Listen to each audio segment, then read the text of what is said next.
Hi, my name is Ananda. I welcome you to the official Occupy Wall Street Live news program.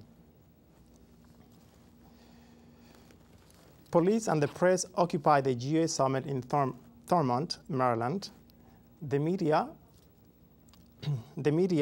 and police created fear in the citizens and business owners of Frederick, Maryland, ever since it was announced that the GA was going to be taking place at Camp David, more than 15 miles away. Schools were closed, some businesses and banks brought out extra security. Downtown was empty, merchants lost money, and law enforcement spent a ton of our tax dollars protecting us from nothing. Cops on bikes and cops on horses, plainclothes, or marked cars, etc. A huge waste of tax dollars for protests of less than 75 people. Here is a video of what happened.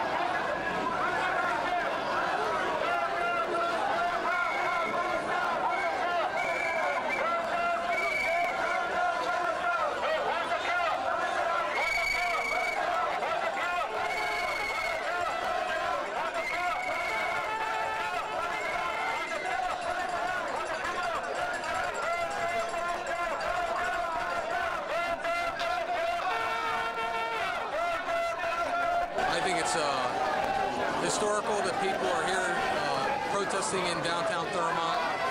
We actually worked with the organizers, and I talked to them and invited them to come here and demonstrate peacefully.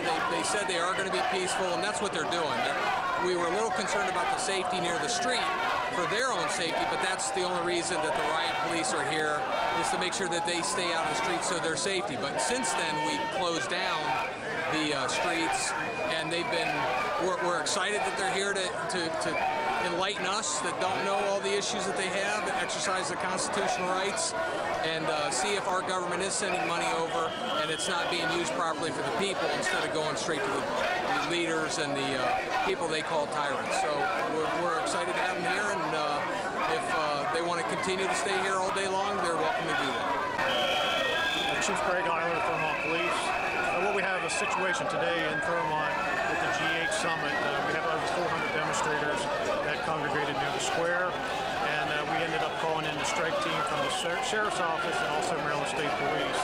We have our units available as well as other members of allied agencies, just basically to control the scene and make sure that there's no potential danger to anyone, even the citizens. Protest at the G8 conference because we feel that the right issues aren't being addressed. And one of those issues is the way that multinational corporations are dictating our food supply through genetically modified seeds. This is a huge problem in our country and also other parts of the world where that's the only seed stock available. It kills pollinators, it has neonicotinoid pesticide in it and others, and we don't know what the health effects of that is going to be for other living things, including humans. We're here to protest against the regime. Ethiopian is a dictatorship. You know, back in home, he killed mother for our people. Meles Zenawi, Prime Minister of Ethiopia, he just came here yesterday. So we want to let the world know that, especially the Americans, to stop supporting Meles Zenawi because he's killing the people. You know, genocide back in home, killing our people, raping, burning our innocent people's houses. So we just want to let the Obama to stop supporting him. It's not fair that we pay our taxes every single day not to support and kill our people back home, you know. So that's the reason we got here, to show especially Obama, to let him know that to stop supporting the regime, dictatorship, Prime Minister of Ethiopia. My name is Abdikarim Rafi. I drove all the way from Minneapolis, Minnesota to here. We've been driving all yesterday and all last night to get here. The whole reason why we were coming here is the genocide in Ogaden that's going on. The genocide in Ogaden, it's called silent genocide.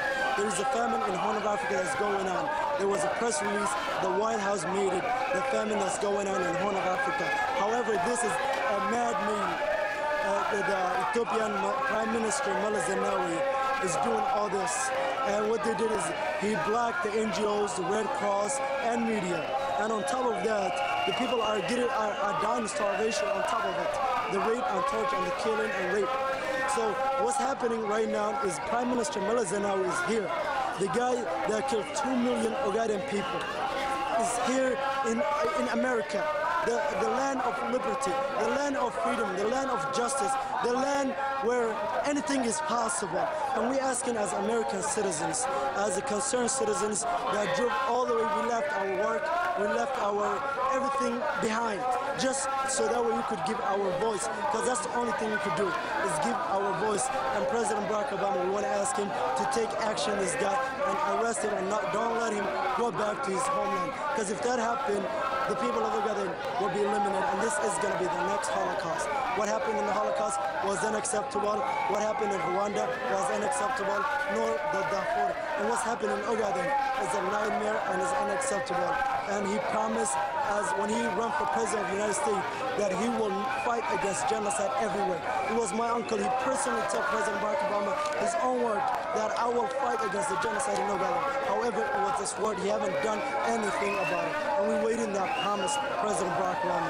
If you can hear our voice here, you can see all these people, the Ogaden American community, drove from Texas, from Colorado, from Minneapolis, from Ohio, Columbus, and left everything that they care to give the voice for the people of Ogaden. If you can hear this, our message, we're asking you to take action against the genocide in Ogaden and arrest Meles Zenawi and bring him to the court. Thank you so much for being a voice for the people, and thank you for freedom of press and freedom of liberty, and that's what we all stand as American citizens. We care about liberty, we care about justice, we care about peace, we care about genocides, and we as American citizens we created I-Care campaign. This I-Care campaign was created American citizens that come together, a youth that come together to fight against genocide anywhere in the world. And as you can see even in the back, those are the descriptions, those words as you can see. And the whole reason we created this is to raise awareness against genocide in Ogaden and the rest of the world. We care about genocide anywhere in the world, and nor the genocide in Ogaden is one of them. And please, President Barack Obama, senators, congresses, we wrote letters, we speak on the media, we did so much stuff to raise awareness, but our voice have been neglected. We're asking you today for respecting our time, for respecting the jobs that we left, our businesses, our families, for respecting and showing little sympathy as a humankind, for feeling the pain that we're carrying, to bring this guy in court, because that's all we're asking. Thank you so much.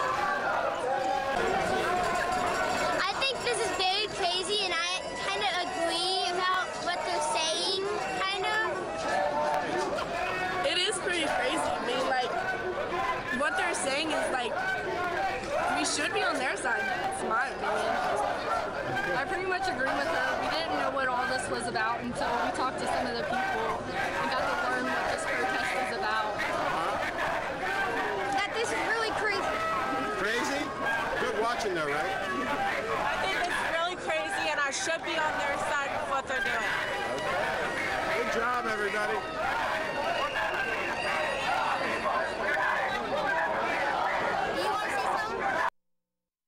A few months ago, a scandal which has come to be known as VatiLeaks, involving the leaking of a series of Holy See internal documents to Italian media, caused quite a stir nationwide.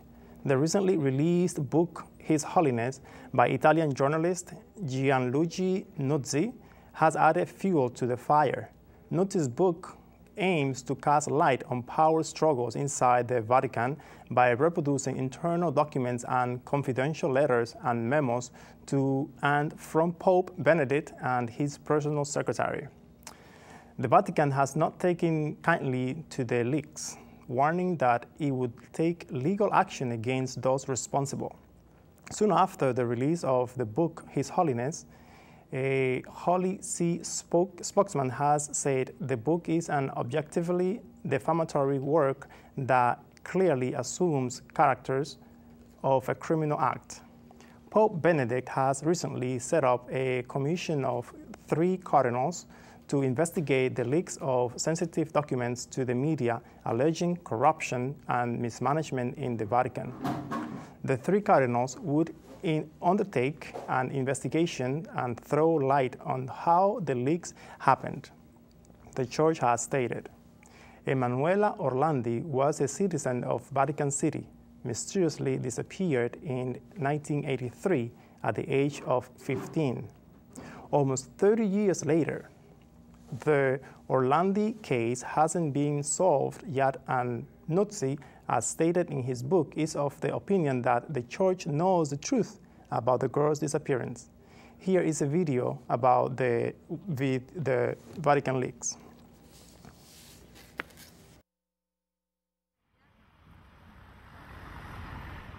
A few months ago, a scandal which has come to be known as VatiLeaks, involving the leaking of a series of Holy See internal documents to Italian media, caused quite a stir nationwide.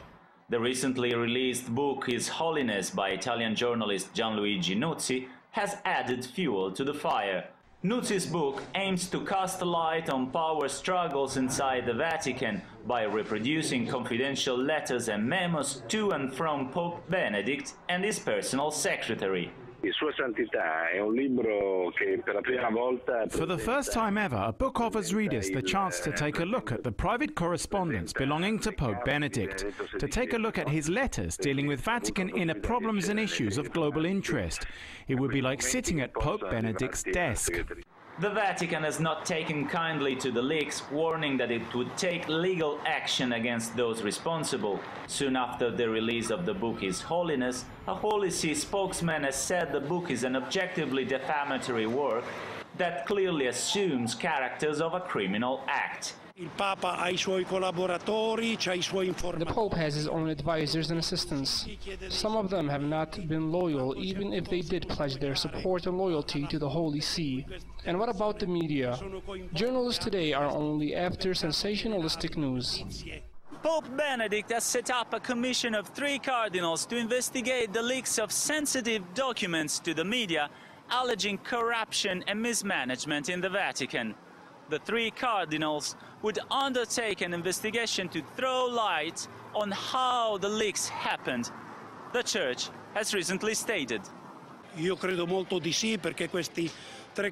3 selected cardinals are experienced and know the Vatican staff and its dynamics extremely well.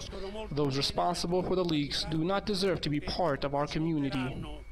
I don't have anything to fear. The right to information must always be a journalist's priority. The Vatican is showing great determination in outing the moles that leaked confidential documents. I hope it will show the same determination in providing details on the Orlandi case. Emanuela Orlandi was a citizen of Vatican City, mysteriously disappeared in 1983 at the age of 15. Almost 30 years later, the Orlandi case hasn't been solved yet, and Nuzzi, as stated in his book, is of the opinion that the Church knows the truth about the girl's disappearance. Max Civili, Press TV, Rome.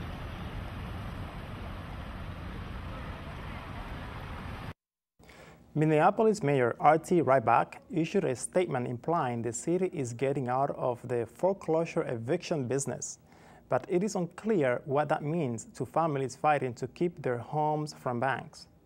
Mayor Rybak and Minneapolis Council member Elizabeth Glidden issued a joint statement saying, "We call on all housing leaders, both public and private, to accept full responsibility for managing foreclosure properties and for preventing foreclosures through broader and more aggressive actions." Glidden had come to the steps of City Hall about a half an hour earlier to meet with the Occupy Homes activists. She said that she and the mayor had held almost continual meetings with the lenders and others involved, and that the mayor was on the phone at that time with Freddie Mac. the agency involved with the Cruz family eviction and sheriff sale. She was credited by insiders to be responsible for pressuring the mayor to contact Freddie Mac. There have been 3 sheriff and police actions at the home, culminating with boarding up the Cruz home late on May 28. At that time, Police Chief Dolan said, "We are done with this job." It wasn't clear if he meant just the Cruz home or the job of other foreclosures. In any event, the police monitored the house overnight and then this morning, May 30th, arrested an occupied person who was in the house. When Glyden was asked if she knew about this raid in advance, she said no. The release went on to say, "It has become sadly too common for us to see our neighbors losing their homes. This human tragedy is made worse when we forget the effect on families who feel lost in a sea of confusion, red tape, and bureaucratic hurdles. Cities do not have the resources to provide private security for landlords, whether it is Freddie Mac or any other mortgage holder. These lending institutions, public or private, cannot foreclose numerous properties and then just expect local police departments to manage the consequences." Here's a video about that event.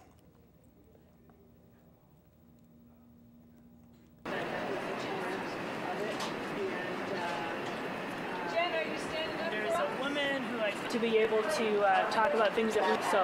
Great. So it sounds like at this point, at least the most progressive of you within the city council and the mayor's office will be willing to engage directly with occupied homes and the family with requests and potential solutions.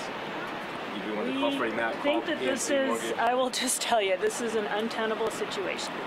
You know, cities aren't in the position, and we shouldn't be placed in the position of being the private security guards for banks.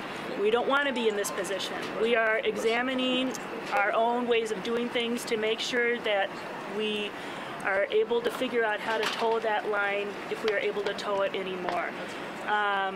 You know, there are ways that we have to do the things that we need to do to protect public safety. So we need to be careful about how we look at this. But we do not want to be the private security for banks. And this is banks that are foreclosing on people and their homes, not cities foreclosing on people and their homes. Yesterday there was a comment that there was going to be no more. Does that mean no more for the Cruz home or no more for the city?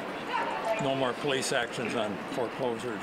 Yeah, so I think, again, I don't want to misspeak, and I don't want to give you an expectation that isn't true. So I think it's best to wait for an official statement from the city. We're going to send one out from Mayor Ryback and myself today, and we're probably going to have an additional statement tomorrow. This is something that we are working on, I will tell you, non-stop. You know, as I said, the mayor was on the phone with the CEO of Freddie Mac today talking about this is a broken system. You have to be part of the solution. It isn't happening yet. Do you know about the repeat eviction this morning? Yeah. No. You got it. I mean, I don't know until after the fact. So.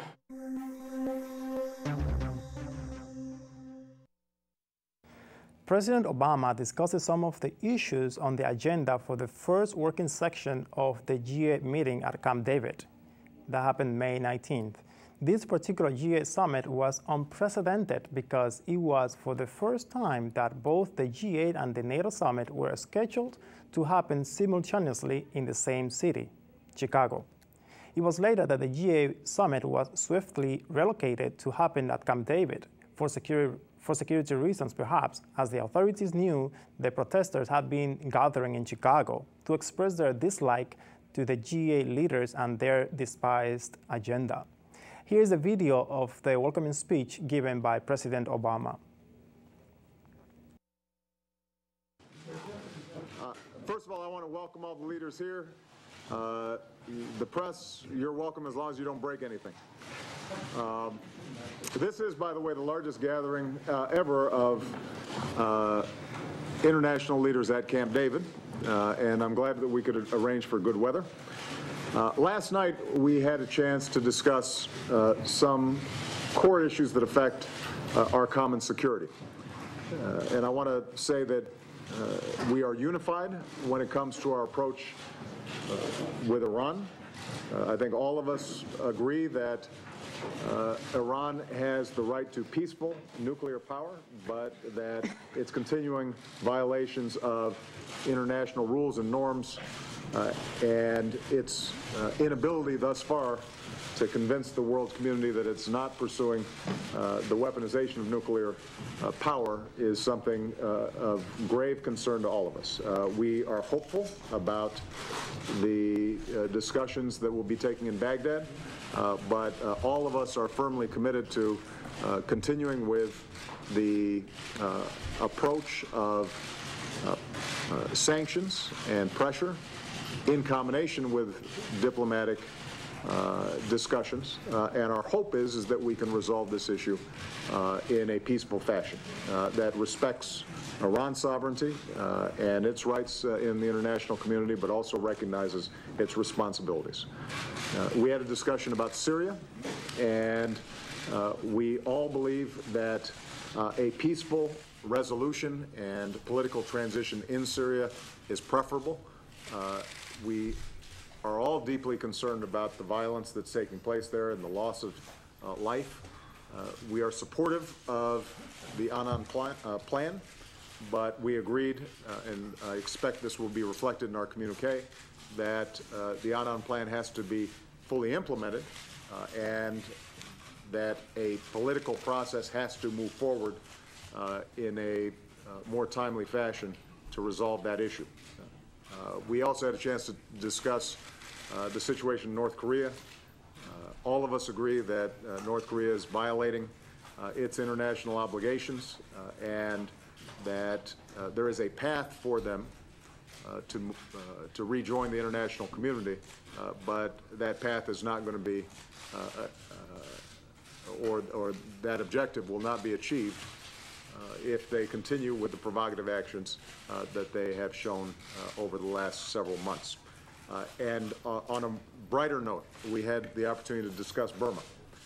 And all of us are hopeful that the political process and transformation that is beginning to take place there takes root. Many of us have taken actions to open up trade and investment with Burma for the first time in many years. And we have had discussions with the leadership there. Our hope is that this process will continue, and we're going to do everything that we can to encourage that process. Finally, we had a brief discussion around the issue of women's empowerment, where we agreed that both when it comes to economic development and when it comes to peace and security issues, empowering women to have a seat at the table and get more engaged and more involved in these processes can be extraordinarily fruitful, and this is something that we will also be introducing during the G20. So I want to thank all the leaders, despite the fact that at least those coming from across the Atlantic ended up staying up, I guess, till 6 in the morning their time. The discussions were very fruitful. This morning we're going to be spending a lot of time on economic issues. Obviously, the Eurozone will be one topic, and all of us are absolutely committed to making sure that both growth and stability and fiscal consolidation are part of an overall package that all of us have to pursue in order to achieve the kind of prosperity for our citizens that we're looking for. We'll also be talking about uncertainty in the energy markets and how we can help to resolve some of those issues. And we'll be spending some time talking about development, the Middle East, North Africa, and our capacity to sustain economic development in Afghanistan. Obviously, in Chicago, during the NATO meeting, we'll spend more time talking about security matters. But here we want to make sure that we recognize the need for Afghanistan to be able to sustain a development agenda moving forward as we begin to transition out of war. So again, I want to thank all the leaders for being here. So far, this has been a frank and useful conversation, and it gives me great optimism about our ability to meet these challenges in the future. All right? Thank you very much, everybody.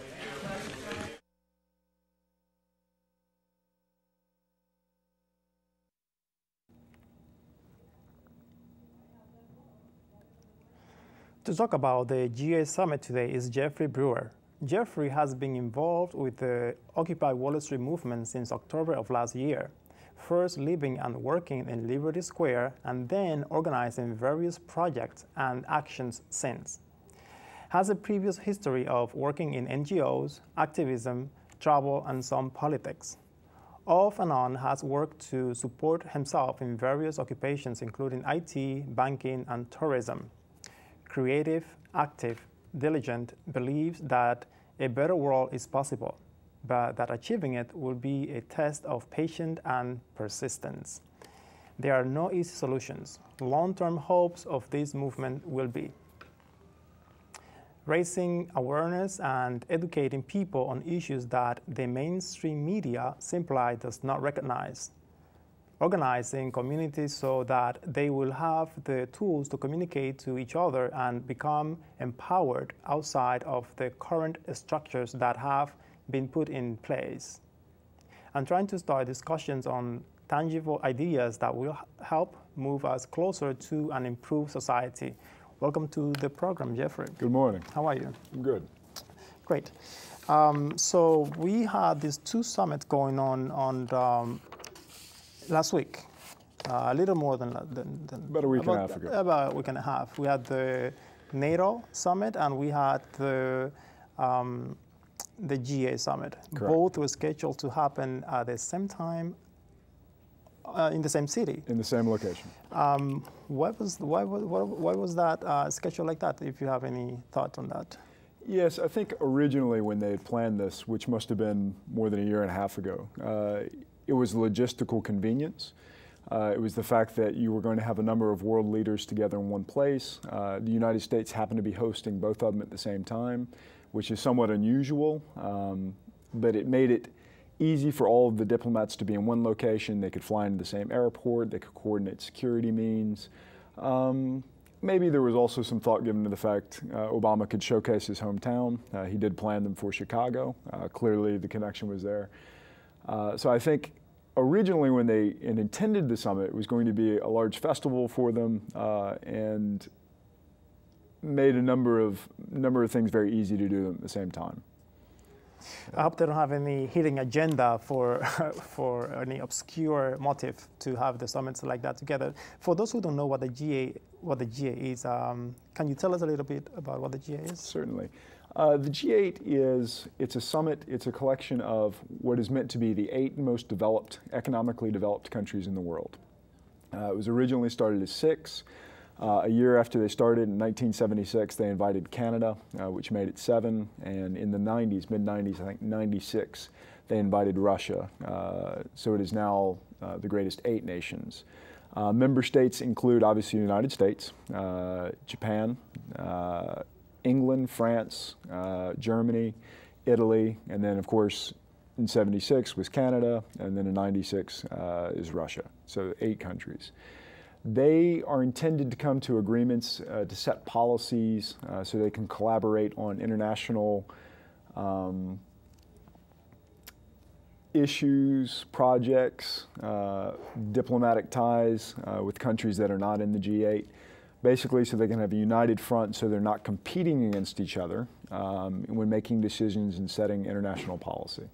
And why only 8 nations? What happened to all the other countries in the world? Why aren't they invited and being part of it? You know, it's a great question.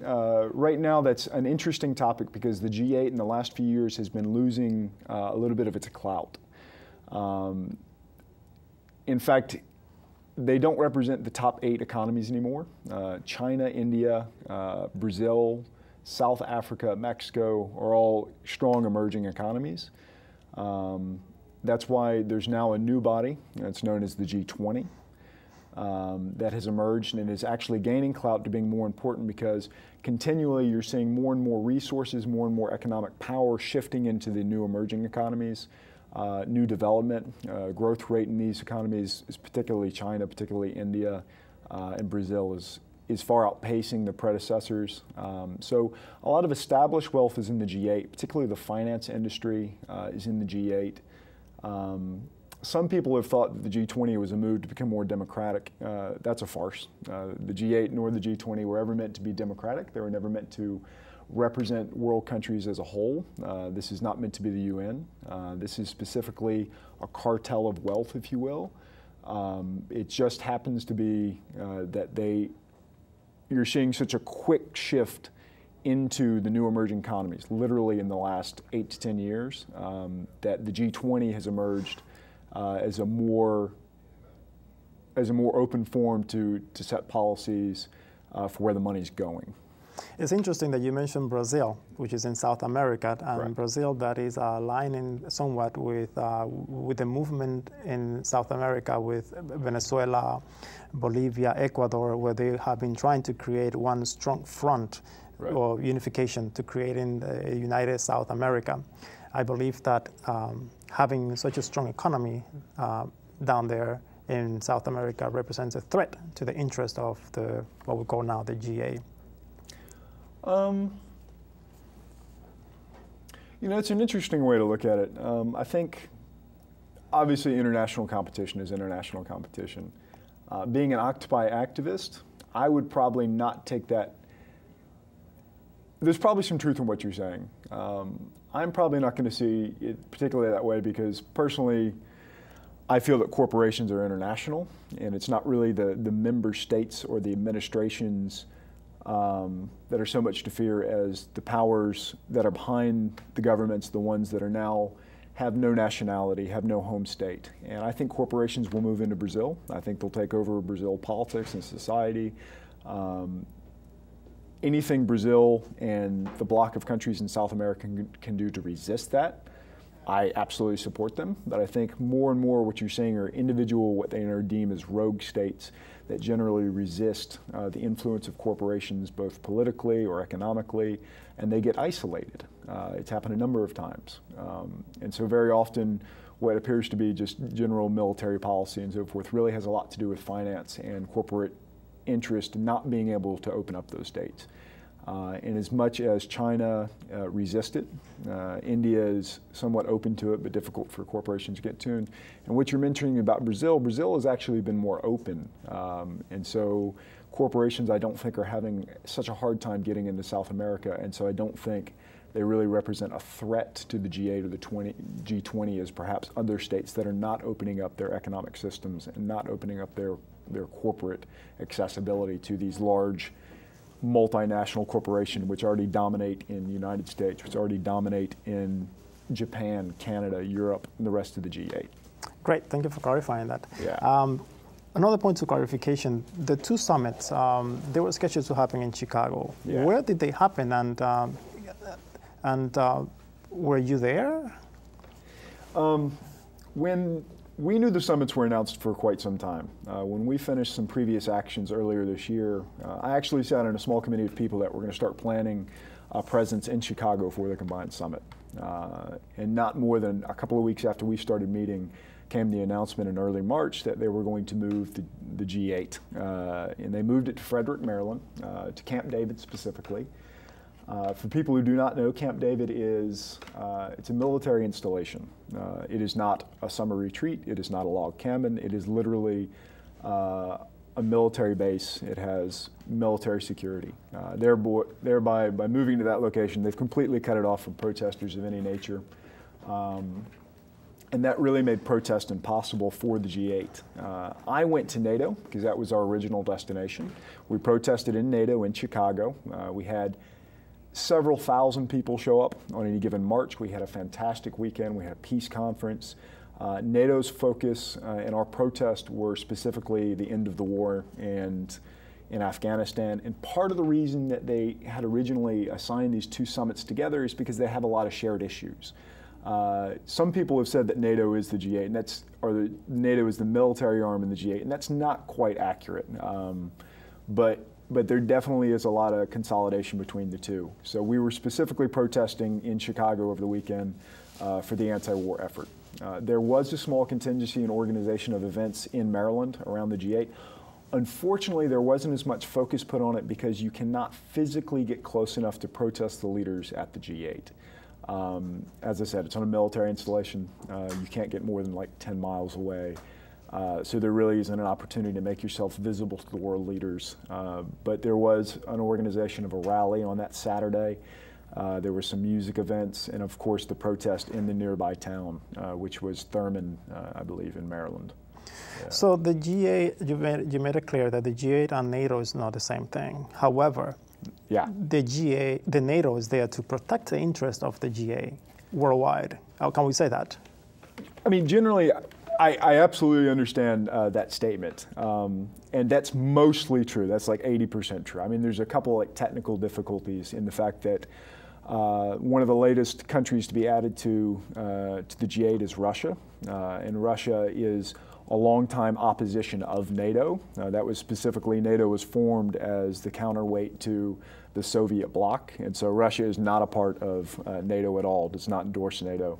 But otherwise, yes, I mean, the other NATO states and the stalwarts of the G8 are the UK, Italy, France, Canada, the United States. So yeah, mostly that's the case. Well, having that Russia being part of the G8 doesn't mean that NATO is not there to protect the interest of G8. Because in any event that Russia does something against the interest of the majority of the bodies forming the G8, NATO will act, and will act strongly, if need be. I wouldn't disagree. Okay.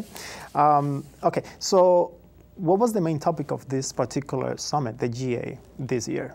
You know, it's interesting when you watch Obama's speech. He's going to hit on 2 or 3 talking points for the media. I think despite those talking points, I think it's well known that one of the major topics of this G8 was specifically the financial issue in Europe, the debt crisis in Europe that has been ongoing for the last year and a half, if not longer. You've already seen countries like Iceland, much less publicized because it's a smaller economy, defaulted on a number of loans. Ireland went through a crisis as well. And then currently the big issue is Greece and Greek sovereign debt. And that's really a major issue. A lot of people don't understand the G8, being the established economic powers, have less influence in manufacturing perhaps than the emerging economies do. And they have a lot of influence in the financial sector, especially some of the established and previous members of the G8. In fact, I think these 8 countries represent like 14% of the world's population, but like 60% of the world's wealth. And so the finance is a major industry for them, and that is being threatened immediately right now by the situation in Greece. And so that was a large discussion that we're having. They wanted to present a unified front. The United States, you would think, wouldn't have such a big interest, but really they do. They don't have a lot of direct exposure to Greece debt, but they have a lot of indirect exposure. For people who don't understand what that means, in Europe you have particularly German and French banks and the governments there that have loaned a lot of money to Greece. The United States hasn't loaned a lot of money to Greece, but we've loaned a lot of money to German and French banks. So if the German and French banks get hit, then that's going to affect a lot of American banks. So it's this really interconnected financial system that covers the entire world. And so, yes, that's a big issue for us right now because that could directly affect the United States economy, Canada's economy, French economy, German economy. And they've been having political debates over this for months in Europe now. Yep. I saw one piece yesterday about some discussion going on within the African continent, that they felt somewhat let down by some of the topics that were carried on, especially the issue in Ethiopia and Somalia, and the use of drones over there. But anyways, did they talk about oil reserve in the world or the environment crisis? Environment, not so much. That was a topic, I believe, in 2010. But they have independent environmental summits that include not just the G8, but it's been a topic previously. The oil reserves, yes, and that's more interesting, sort of the sideline of how that plays out, especially with the finance. They wanted to present a unified front in dealing with Iran. The G8 is one of the bodies that's putting pressure on Iran in the form of economic sanctions. And so they intend to continue that pressure and step it up. And so what they needed to do is they needed to have a sit down and organize how they were going to do that, because the expectation is with further sanctions on Iran, there will be a reduction in the oil shipments coming from Iran, Iran being one of the world's largest oil producers. And so the G8 member nations wanted to basically may have an agreement that once they continue those pressures, that they'll have a coordinated release of their oil reserves. So Canada is a huge oil producer. The United States, not exporter, but it produces a lot of oil domestically, also Russia as well. The UK actually has a number of oil operations. And these countries actually maintain their own private oil reserves that they use for emergencies. And so they wanted to have a coordinated agreement that if they continue with the pressure on Iran and Iran does cut oil production, that they'll be able to release oil outside of traditional OPEC reserves. And so basically, the irony is one of the major talking points at this summit is the financial crisis in Europe. And yet you really have to wonder how committed they are to alleviating the financial crisis for the people.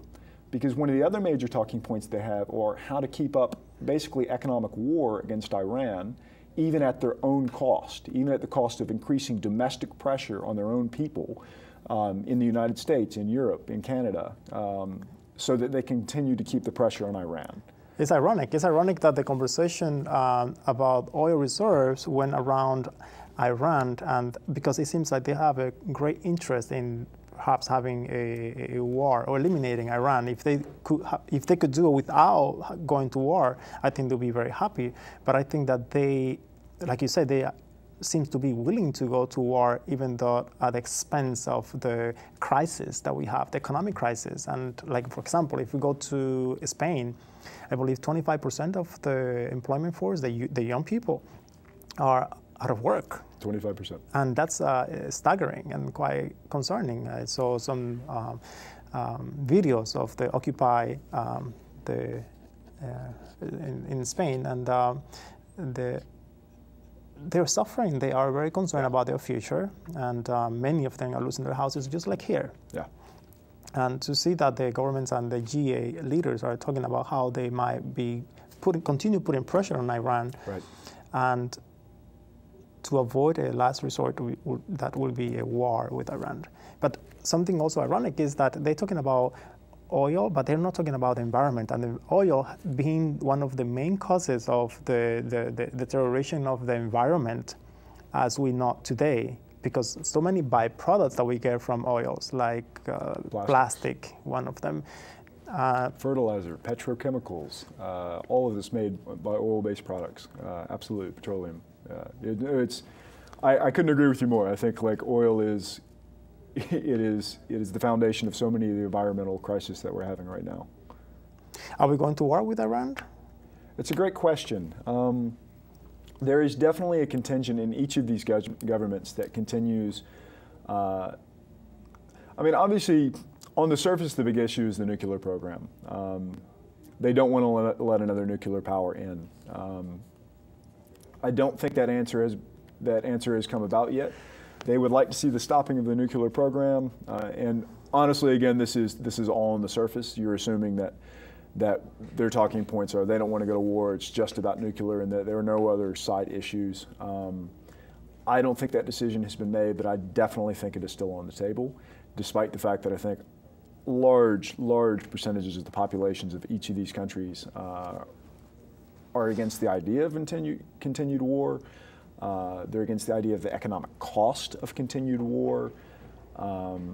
I think it's a real balancing act. And I think what a lot of people don't understand, if you don't have a lot of international experience, the United States, for example, we've been involved in two full-scale occupations wars in the last 10 years, and that's Iraq and Afghanistan.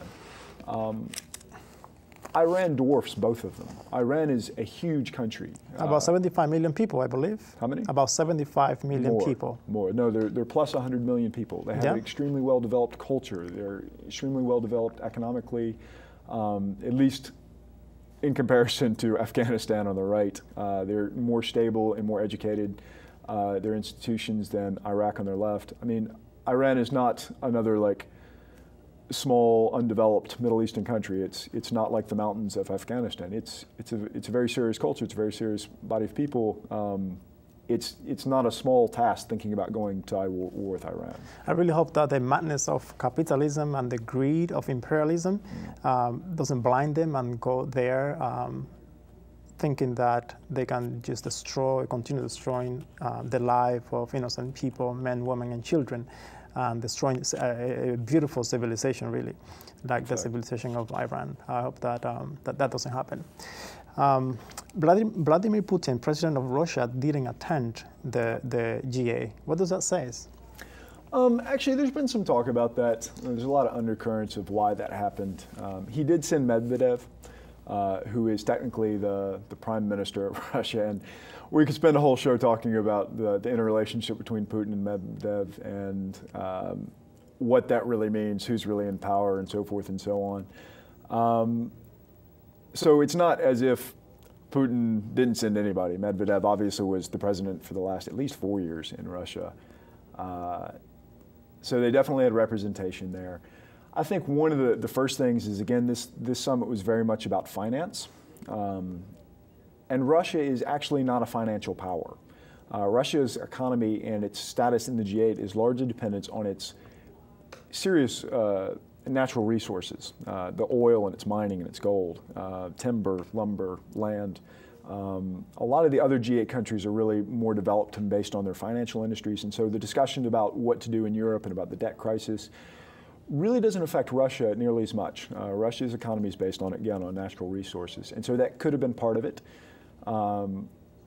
The other undercurrent is the fact that some of the other discussions were about, for let's say, Iran, and then again, the discussion we were having earlier about backing NATO and NATO actions and so forth. And Russia, of course, opposes a number of NATO actions.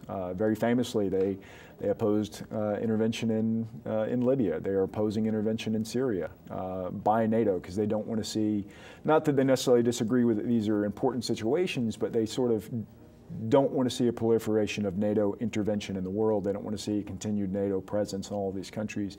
And so if there was discussions about coordinated oil reserves, if there was discussions about coordinated action against Iran, then perhaps Russia was not, Putin was not interested in sitting around for those conversations. And that's a possibility. How was the OWS, the Occupy Wall Street movement, present during those summits?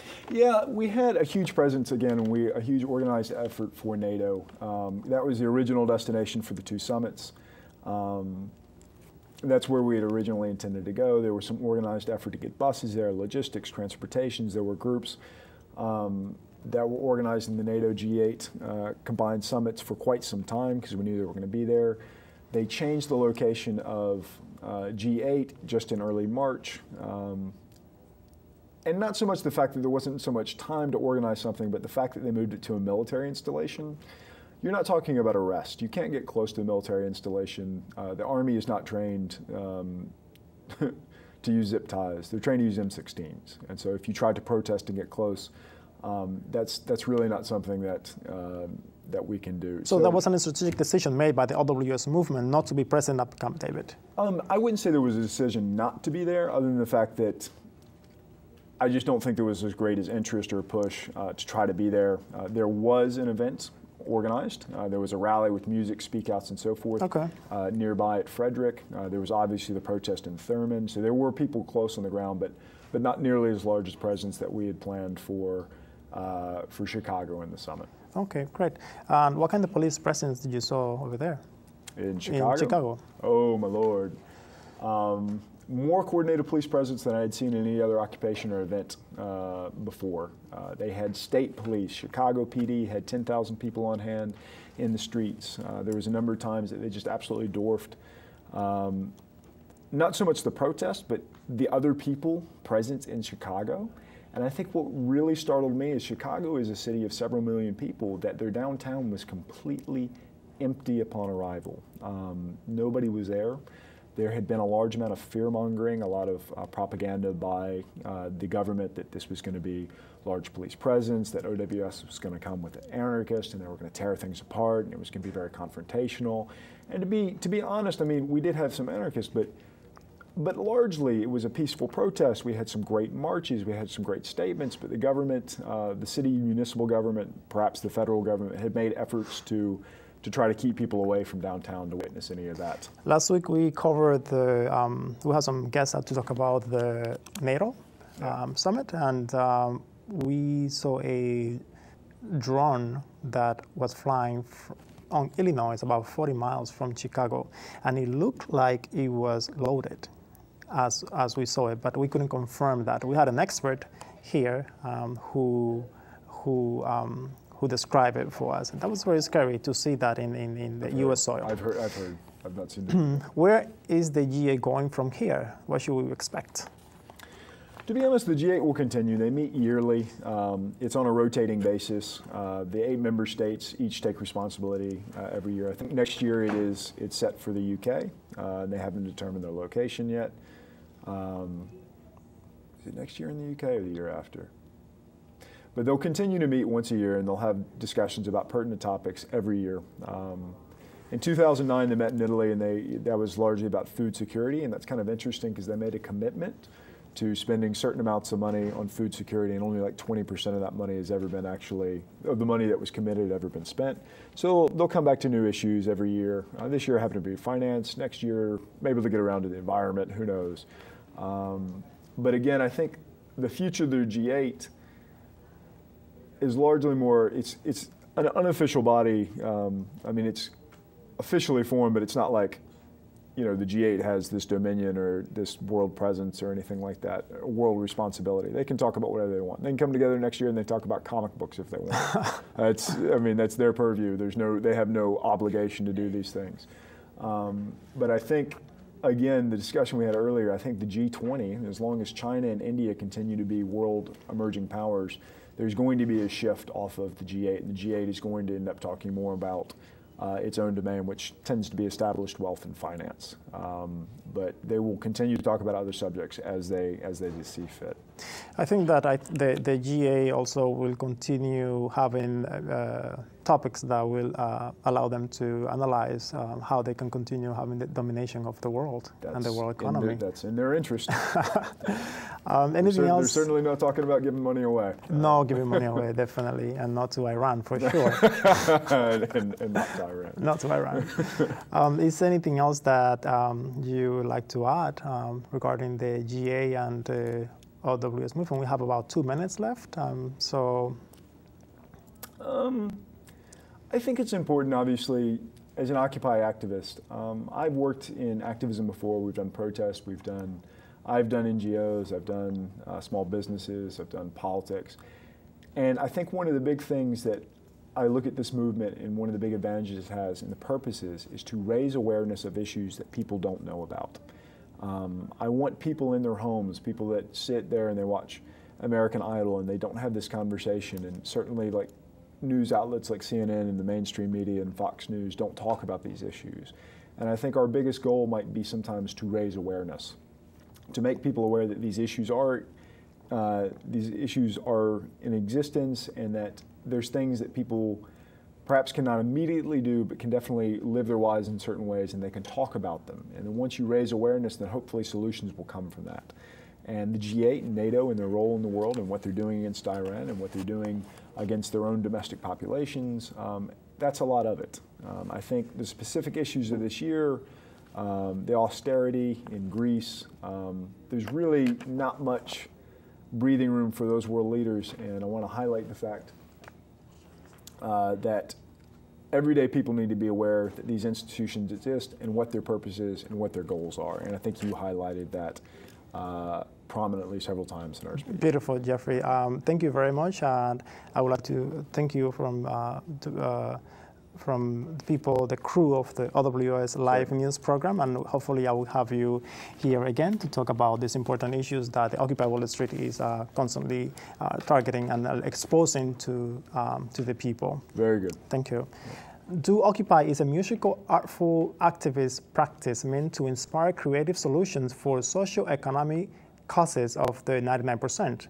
May 19 to the 21 was the first live on-the-fly Do Occupy action in Chicago at the Not NATO protest. We do occupied in the marches, on the streets, and anywhere the feeling struck. What a great way to let our voices be heard.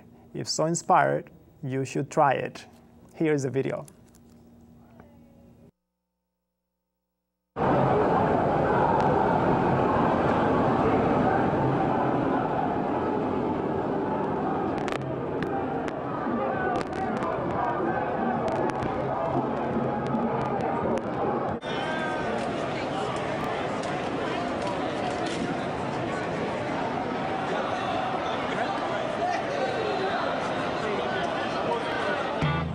Standing strong out here in our streets now, standing strong and claiming our time. Standing strong out here in our streets now, because they done us bad with their crime. Won't back down till we get it, but we reckon we ought to get it. Been marching and fighting, we still got so terribly far to go. Only crime that's being committed, crime of making us hungry and poor, kicking us out of our homes every minute when they ought to be helping us. Occupy video, and we would like you for being here with us, and hopefully we're going to have you next week, and we're going to have guests and videos to show you what the Occupy Wall Street movement has been doing throughout the nation and the world. Visit us at occupystudio.org, and thank you for watching, and see you next week.